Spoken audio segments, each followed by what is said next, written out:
नमस्कार दोस्तों, स्वागत है आपका ज्ञान यात्रा में, जहां हम ज्ञान की खोज करते हैं एकदम सरल और रोचक तरीकों से। आज हम शुरू कर रहे हैं कक्षा 10 की रसायन शास्त्र अध्याय 1, जिसका नाम है रासायनिक अभिक्रिया और समीकरण, यानी केमिकल रिएक्शन एंड इक्वेशन। ये इसका पहला भाग है। इस भाग में हम लोग सीखेंगे रासायनिक अभिक्रिया क्या होता है, उसका डेली लाइफ यूज, एग्जाम्पल के कुछ तौर पे हम लोग देखेंगे। तो अब आते हैं, हम लोग समझते हैं कि रासायनिक अभिक्रिया क्या होती है। तो क्या आपने कभी दूध को फटते हुए देखा है या लोहे पर जंग लगते हुए देखा है? ये सब रासायनिक अभिक्रिया का ही उदाहरण होता है। जैसे आपको पता है, दूध का फटना, लोहे पर जंग लगना, फल का सड़ना, ये सब रासायनिक अभिक्रिया का एग्जाम्पल है। अब हम लोग आते हैं डिफिनीशन ऑफ केमिकल रिएक्शन, यानी रासायनिक अभिक्रिया का जो परिभाषा है उसको हम लोग समझते हैं। तो कहता है कि जब एक या एक से अधिक पदार्थ आपस में मिलकर नया पदार्थ बनाते हैं तो उसे रासायनिक अभिक्रिया कहते हैं। तो आपको ये क्लियर हो गया होगा कि जब एक पदार्थ या एक से अधिक पदार्थ आपस में मिलकर एक नया पदार्थ का निर्माण करते हैं तो उसे ही रासायनिक अभिक्रिया कहते हैं। जैसे आपके पास यहाँ पे है कि पुराना पदार्थ जब क्रिया करता है तो वो नया पदार्थ का निर्माण करता है। ठीक है, एग्जाम्पल इसका देखिए, magnesium plus oxygen gives magnesium oxide. यानी कहने का मतलब है मैग्नीशियम को ऑक्सीजन की उपस्थिति में जब जलाया जाता है तो मैग्नीशियम ऑक्साइड का निर्माण करता है। ठीक है, अब हम लोग अगला टॉपिक को समझते हैं कि रासायनिक अभिक्रिया जो होता है उसका हम लोग पहचान कैसे हम लोग करेंगे, उसको कैसे पहचानेंगे कि रासायनिक अभिक्रिया वहाँ पे हुआ है।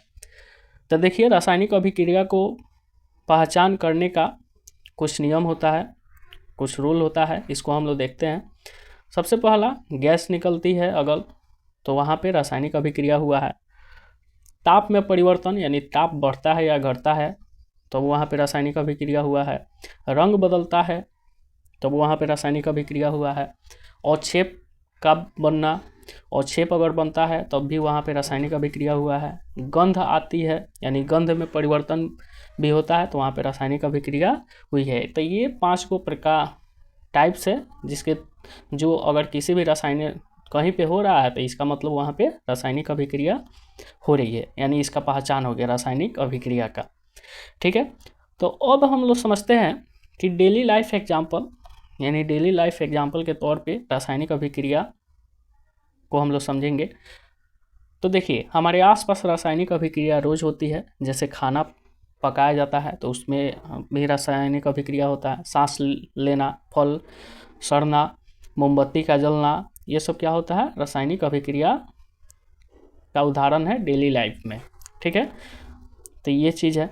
अब हम लोग आते हैं, तो ये था आपको रासायनिक अभिक्रिया के बारे में टोटल डिटेल्स। आगे आपको बहुत सारा चीज़ इसके बारे में मिलेगा लेकिन एक बार इसको हम लोग आज जो पढ़े हैं लोग, इसको एक बार रिकैप करते हैं लोग। तो हम लोग क्या क्या आज पढ़े हैं लोग, क्या क्या जाने हैं लोग हम लोग। तो पहला चीज़ हम लोग जाने हैं लोग कि रासायनिक अभिक्रिया क्या होती है, यानी रासायनिक अभिक्रिया का डेफिनेशन क्या है।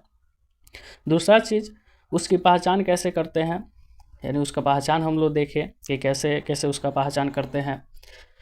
उसके बाद हम लोग देखें कि रोज़मर्रा के कुछ उदाहरणें, जैसे एग्जाम्पल के तौर पे उसको हम लोग देखें। ठीक है, तो ये था रासायनिक अभिक्रिया का पार्ट 1। अब हम लोग पार्ट 2 में हम लोग पढ़ेंगे रासायनिक समीकरण क्या है, संतुलित रासायनिक समीकरण क्या है, उसको संतुलित करना क्यों आवश्यक है, कैसे किया जाता है। तो अगले पार्ट में हम लोग मिलते हैं। तब तक ये वीडियो अगर आपको अच्छा लगता है, अगर अच्छा लगा हो, आपको इससे नॉलेज मिला हो, तो आप इसको लाइक कीजिए, शेयर कीजिए, सब्सक्राइब करें और अपने दोस्तों में बताएं। और आप कमेंट करके बताइए कि आपको ये वीडियो कैसे लगा है। चलिए, तो मिलते हैं अगले वीडियो में। तब तक थैंक यू सो मच।